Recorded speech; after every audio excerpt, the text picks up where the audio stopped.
sempurna jadi ibu. Renagen. Mitos dan fakta seputar kehamilan di podcast kali ini bersama saya Dr. Vito. Ini podcast dari Prenagen yang nutrisi untuk ibu hamil dan juga menyusui bersama narasumber kita pada hari ini Dr. Daryl Fernando, SPOG. Hai Dr. Vito, Hai Dr. Daryl, gimana kabarnya dok? kabar baik luar biasa. Kayak sehat-sehat ya? Yap. Gimana mengenai banyak orang-orang yang mungkin sekarang mungkin takut ke rumah sakit padahal mereka harus periksa kehamilan? Ini memang salah satu yang momok juga ya, jadinya kasihan Iya. juga sih karena mereka pada banyak bingung, banyak yang bertanya di medsos. Tapi memang kita juga sudah update recommendation ya bahwa yang Iya. ditunda beberapa week saja, tetap ada jadwal kontrol. Jadi banyak sekarang moms yang juga sudah mulai, mungkin mereka research ya rumah sakit mana yang aman, yang tidak menerima referral, kemudian atau klinik yang sepi.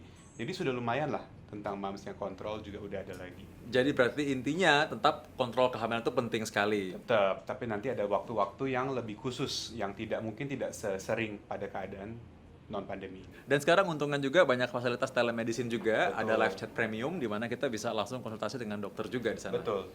Dan karena itu kita perlu dong tahu bagaimana di rumah kita merawat atau kita misalkan kita seorang ibu yang menyusui gitu ya, Ya. atau misalkan ibu yang Ya. hamil apalagi, dan kita harus tahu bagaimana cara kita memberikan nutrisi yang baik. Betul. Dan juga bagaimana caranya agar dalam kondisi pandemi ini tetap terjaga janinnya ketika lahir pun juga sehat. iya, Nah, betul. itu kita bakal banyak tanya karena gini, banyak sekarang berita atau bisa dibilang itu mungkin bukan berita malah sebenarnya mungkin hoax yang banyak terlibat di grup-grup media sosial Iya, iya. dan sekalipun, dan itu terlihat seperti fakta. Iya. Nah karena itulah Iya, kita mau betul. kupas tuntas sekarang di Betul. podcast kali ini ya bersama dengan Prenagen. Nah Dr. Daryl gini, setiap kali orang yang sedang hamil itu mereka merasa bahwa oh ini khusus banget nih karena kan dia mengandung bayi kan ya. Iya. Nah mereka merasa bahwa wah makan ini nggak boleh, makan itu nggak boleh. Sebenarnya apa sih yang benar-benar dipantang pada orang-orang yang sedang hamil? Oke. Jadi kalau menurut rekomendasi sebetulnya pada kehamilan itu tetap gizinya harus gizi seimbang. Seperti pada keadaan non hamil mungkin kalorinya ditambah. Tapi pantangan yang pasti adalah menghindari makanan yang tidak matang. Jadi kalau makanan harus matang, harusnya well cooked, sayur juga harusnya matang, daging harus matang. Kemudian untuk soft cheese juga harus hati-hati. Jadi harus kejunya keju yang matang, dari susu yang matang. Tapi selain dari itu kalau ada yang bilang nggak boleh makan nenas, nggak boleh makan buah-buahan tertentu, itu dalam kadarnya normal masih boleh. Kalau ada ibu hamil yang ngidam sushi gimana? Susunya yang matang berarti. Jangan yang mentah. Jadi masih boleh ya Mams and Dad ya. Iya. Jadi mungkin yang penting memang harus matang. Iya. Dan dijaga kebersihannya ya. Betul sekali. Biasanya takutnya kalau makanannya matang tapi penyajiannya mungkin yang Kurang tidak bersih, higienis, nggak ya. higienis, sehingga selalu di era pandemi ini cuci tangan juga pastinya. Betul.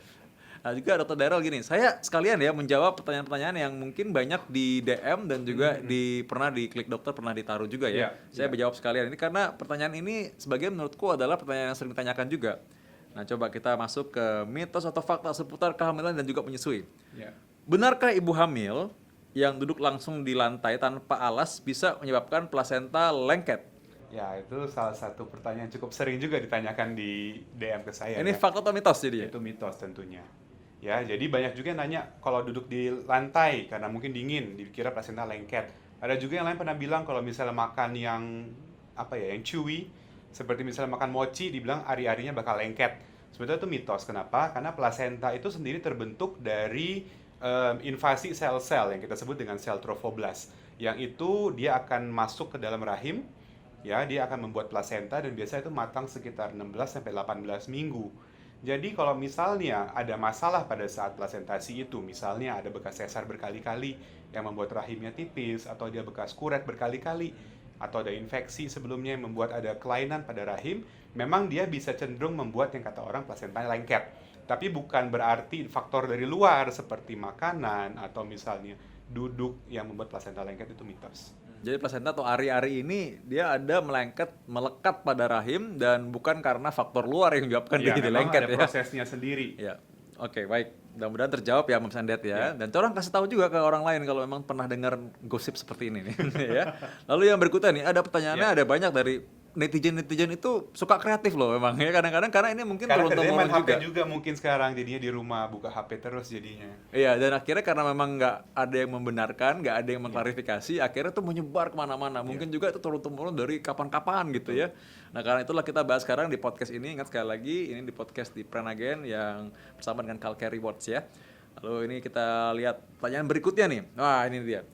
Benarkah ronsen Ya. itu berbahaya bagi ibu hamil? Ini maksudnya ronsen itu sinar X-ray ya.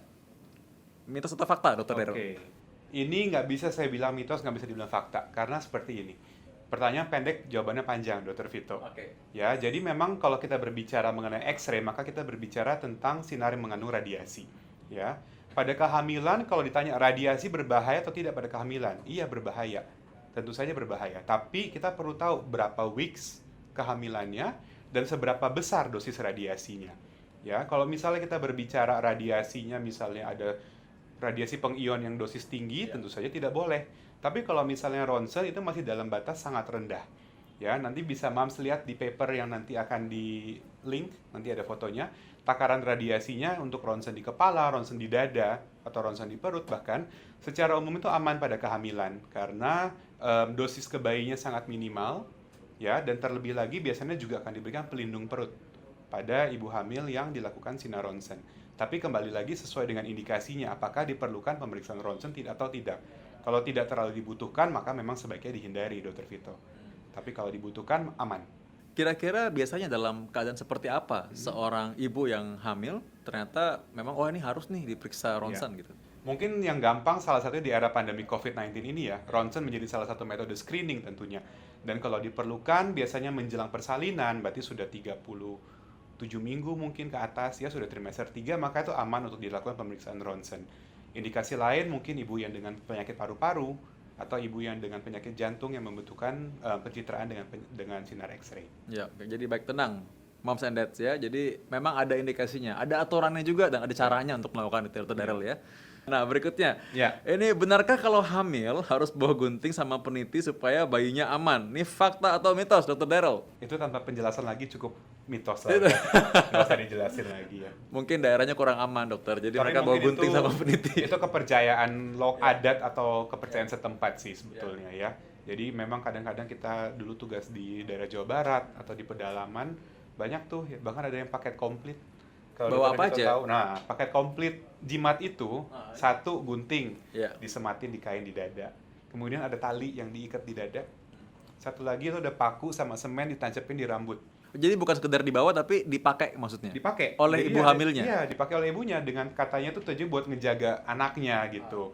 Ya sebetulnya itu mitos lah. Malah cenderung kalau misalnya tuh kita suka kalau misalnya butuh operasi kan nggak boleh ada benda logam menempel di pasien kan, makanya kita jadi nyariin tuh ada nggak pakai jimatnya, itu harus dilepas. Tapi itu nggak ada gunanya. Dalam proses persalinan, Ya. itu apakah ada hal tersebut yang bisa membuat mungkin terganggu prosesnya? Artinya dalam arti bagi petugas medis yang membantu menolong persalinan. Mungkin kalau memang kan selama ini dia pasangnya tuh di kepala sama di dada dan perut ya. Tentu saja itu akan menghalangi proses kita membantu saat persalinan atau saat bayinya mau inisiasi menyusu, masih ada yang gondal-gandul ya. Satu lagi kalau di kepala ada paku ditancepin, kok saya juga ngeri ya kalau lagi ngeden-ngeden nanti malah nancap ke kepalanya. Gimana tuh nanti itu? Iya. Tapi intinya tuh nggak perlu lah, itu hanya kepercayaan setempat Ya, aja. baik. Jadi kalau memang ada kepercayaan demikian, tolong konsultasikan dengan dokter dan juga Iya. bidan atau tenaga medis yang merawat ya, karena itu nanti penting sekali nanti kan untuk kebersihan bayi juga ya nanti Betul. ya. Iya, baik. Oke. Lanjut ke pertanyaan berikutnya. Tapi ini nggak apa nih, karena pertanyaan yang begini malah justru yang memang sering ditanya masyarakat Betul. dan memang kita harus luruskan juga ya. Oke, baik. Yang berikutnya, benarkah kalau wasir di TM3 trimester ketiga maksudnya tidak bisa lahiran normal? Fakta atau mitos? Oke, itu juga sama seperti yang ronsen tuh 50-50, jawabannya nggak ada yang pasti ya. Jadi seperti ini, secara umum kalau penyakit wasir itu seharusnya diobatin pada saat kontrol hamil. Iya. Ya, artinya kita tidak mau tentunya pada saat melahirkan masih ada hemoroid yang bengkak atau masih berdarah. Tapi kalau memang misalnya hemoroid sudah terkontrol, artinya sudah tidak terlalu nyeri, tidak udem, tidak bleeding, maka masih bisa lahir normal. Artinya sesuai indikasi dari obstetrinya aja lah, apakah kondisi ibu dan bayinya memungkinkan untuk lahir normal atau tidak. Tapi kalau misalnya hemoroidnya bengkak, berdarah, ibunya baru ngeden dikit udah sakit, ya, atau dia terus-terusan keluar berdarah sampai mungkin anemia, maka bisa dipertimbangkan untuk metode operasi. Jadi seperti ini untuk hemoroid pada kehamilan tergantung case by case dari ibunya sendiri.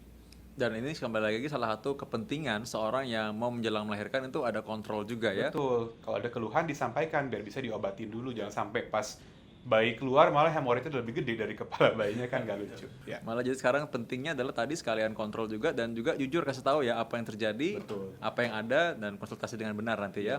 Wah, memang semua hal perlu dipersiapkan sih. Betul, makanya dikasih waktu 9 bulan. Ya betul, 9 bulan itu waktu yang panjang, Mom and Dad. So ya bagi Daddy ya itu harus juga selalu mengingatkan mommy ya. Ya. Nah berikutnya nih ada pertanyaan dari netizen juga nih. Apa benar USG sering berbahaya buat ibu hamil? Ini fakta atau mitos? Ya, itu adalah mitos. Ya, jadi ini USG itu berbeda dengan X-ray. Kalau tadi kita berbicara ronsen dengan gelombang ion, kalau USG itu menggunakan gelombang suara. Jadi kita pakai efek pantulan suara. Jadi itu secara umum aman pada kehamilan. Mungkin secara teori ada efeknya, seperti mungkin jadi ada sedikit panas, kayak kalau terlalu banyak digetarkan, jadi ada efek panas atau ada efek bubble, kita sebut kavitasi. Cuma itu pada kondisi yang sangat ekstrim gelombangnya. Kalau misalnya mesin USG yang digunakan pada kehamilan, kita sudah dikalibrasi. Kita ada safety profile-nya disebut dengan thermal index dan mechanical index. Dan itu harus di bawah 1. Jadi kalau alat USG di atas 1, itu artinya harus diservis. Ya, jadi kalau USG yang sejauh ini di klinik-klinik yang tertera dengan aman, maka USG itu aman. Ya, sering-sering itu relatif ya. Ada yang bilang tiap bulan itu sering, padahal enggak juga. Ada yang bilang setiap hari, ada yang butuh mungkin tiap hari justru di USG untuk dipantau kondisi babynya. Jadi secara umum USG itu aman pada kehamilan. Ya, dan tadi kapan kita perlu USG tentunya sebenarnya kan ada waktunya juga ya. Betul. Ya, dan memang USG ini kan relatif aman tadi. Kalaupun ternyata menurut indikasinya harus sering-sering, sebenarnya boleh-boleh aja. Iya. Ya. Kadang-kadang mungkin kalau ada orang yang masih hamil muda lalu dia pendarahan kan kadang-kadang perlu lebih sering dikontrol ya. Betul. Ya. Ya. Oke, Mom, tenang aja ya. Yang berikutnya lagi ini adalah ini nih bagus nih pertanyaannya nih ya. Katanya kalau keguguran dan dikuret, nanti hamilnya akan lama. Ini fakta atau mitos? Oke, itu adalah mitos ya. Jadi kalau misalnya keguguran itu sebetulnya ya memang itu sebuah pengalaman yang sangat traumatis tentunya buat mamsnya, karena dia sudah berharap mungkin akan kandungannya ya, kemudian harus kehilangan, lalu takut bisa hamil lagi atau enggak. Kalau hamil takut keguguran lagi, jadi stresnya tuh berlipat ganda ya. Jadi tapi secara umum kalau misalnya kegugurannya spontan ataupun harus dikuret, ya itu resiko untuk keguguran berulang itu rendah, di bawah 5%. Ya, dan kemungkinan dia untuk hamil lagi juga sangat tinggi, kecuali ada masalah pada dinding rahimnya. Seperti ada infeksi, ada perlekatan, ya, atau ada cedera berat. Misalnya nih, contohnya dia kegugurannya itu karena dipaksa. Misalnya dia melakukan aborsi yang tidak aman, mungkin ada yang di daerah pakai batang kayu dimasukin, ada yang pakai benda-benda tidak higienis sehingga mengalami infeksi, maka itu bisa mempersulit kehamilan berikutnya tentunya. Tapi kalau memang misalnya selama ini semua terkontrol oleh dokter, saya rasa cukup aman, dan resiko untuk hamilnya kemungkinan untuk hamil masih oke, resiko untuk keguguran berulang juga biasanya rendah. Dan biasanya kadang-kadang ada kasus di mana memang terjadi apa boleh buat, mungkin memang terjadi keguguran spontan dan tetap harus dibersihkan dengan cara dikuret. Nah, mungkin Dokter Daryl bisa menjelaskan supaya ini memberikan kenyamanan dan juga bagi orang yang mengalami ini itu mungkin mereka lebih tenang juga, Dokter Daryl. Iya, secara umum kalau keguguran kan kita berbicara itu perdarahan ya, artinya keluhannya perdarahan pada kehamilan muda.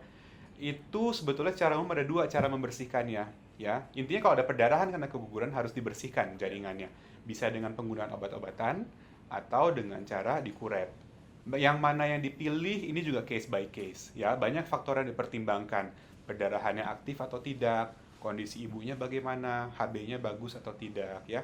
Kemudian bisa juga yang menjadi faktor adalah faktor geografi. Rumahnya jauh atau enggak sih dari rumah sakit? Gampang nggak dia bisa buat kontrol lagi? Ya, karena kalau menggunakan obat-obatan tentunya harus dipantau lagi apakah sudah bersih atau masih ada ongoing bleeding. Kalau kuret kan kita tindakan langsung selesai tentunya. Jadi itu banyak yang dipertimbangkan, tapi secara umum tidak perlu khawatir. Keguguran itu cukup sering terjadi pada kehamilan, sekitar 15-20% mungkin ada. Ya, jadi kalau ada masalah, ada flag-flag pada kehamilan muda langsung ke dokter biar nggak jadi keguguran semua. Ya, memang karena umum sekali bagi orang yang sudah mengalami tersebut, kadang-kadang jadi takut ya, dan juga memang secara psikis sangat Iya. terpengaruh, jadi tergoncang juga. Ini Betul. apakah bisa hamil lagi, Betul. apakah anaknya nanti berikutnya sehat itu, Iya. Dokter Darul. Mungkin satu lagi yang saya perlu tambahkan, kadang-kadang ada orang yang udah hamil, mengalami flek-flek, itu kan kita sebut perdarahan ya dok ya. Tapi karena banyak yang kurang paham, dia pikir dia haid lagi. Ya, jadi dipikir, oh iya dok, saya pas udah hamil 2 bulan, saya sempat mens lagi, gitu. Nah, itu sebetulnya bukan mens. Selama mam sudah hamil, tes speknya positif, ada perdarahan, maka itu disebut perdarahan pada kehamilan, bukan haid kembali. Jadi malah tadinya sekali lagi kita kontrol dan mengatakan apa yang terjadi sejujurnya itu sangat penting ya, Betul. karena itu juga membantu bagi para dokter yang mau menolong nantinya ya. Betul sekali.